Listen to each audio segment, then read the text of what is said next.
राजस्थान निकाय चुनाव को लेकर आया बड़ा अपडेट। मंत्री झाबर सिंह खर्रा ने दी बड़ी जानकारी।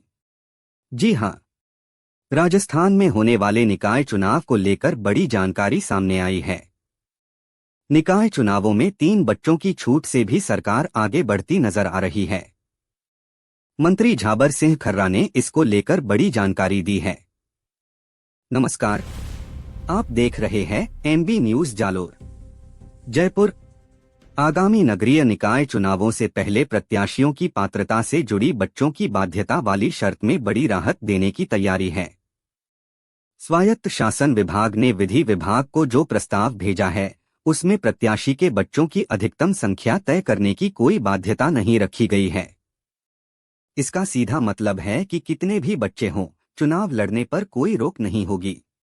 अब तक सरकार स्तर पर 3 बच्चों तक छूट देने की चर्चा थी, लेकिन प्रस्ताव में उससे भी आगे बढ़ते हुए सभी तरह की सीमाएं हटाने का संकेत दिया गया है। इसे सरकार की ओर से सभी सामाजिक और जातीय वर्गों को साधने की रणनीति के तौर पर देखा जा रहा है। अगले पखवाड़े में तस्वीर होगी साफ।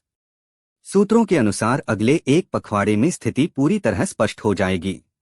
स्वायत्त शासन विभाग ने इस संबंध में जल्द रिपोर्ट देने के निर्देश दिए हैं, क्योंकि प्रस्ताव पर अंतिम सहमति बनने के बाद नगर पालिका कानून में संशोधन करना आवश्यक होगा। अध्यादेश के जरिए होंगे संशोधन। राजनीतिक जानकारों का मानना है कि यदि यह संशोधन मौजूदा स्वरूप में लागू होता है, तो निकाय चुनावों में उम्मीदवारों का दायरा बढ़ेगा। विधि विशेषज्ञ अशोक सिंह के मुताबिक मौजूदा विधानसभा सत्र में सीधे अधिनियम में संशोधन का प्रस्ताव लाया जा सकता है। इसके बाद अध्यादेश के जरिए संशोधन कर सकेंगे। नेताओं की मांग। अभी नियम यह है कि जिनके 2 से ज्यादा बच्चे हैं, वे पंचायत या निकाय के चुनाव नहीं लड़ सकते। यह नियम जनसंख्या नियंत्रण के उद्देश्य से लागू किया गया था, लेकिन विभिन्न जनप्रतिनिधियों और नेताओं की मांग पर सरकार इसमें संशोधन करने जा रही है। विधि विभाग को प्रस्ताव भेजा है खर्रा। स्वायत्त शासन मंत्री झाबर सिंह खर्रा के अनुसार जनप्रतिनिधियों और विभिन्न वर्गों से प्राप्त सुझावों के आधार पर प्रस्ताव विधि विभाग को भेज गया है।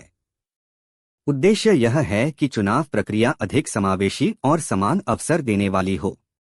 फिलहाल बच्चों की संख्या की बाध्यता नहीं होने का प्रस्ताव है। अंतिम निर्णय विधिक प्रक्रिया के बाद लिया जाएगा।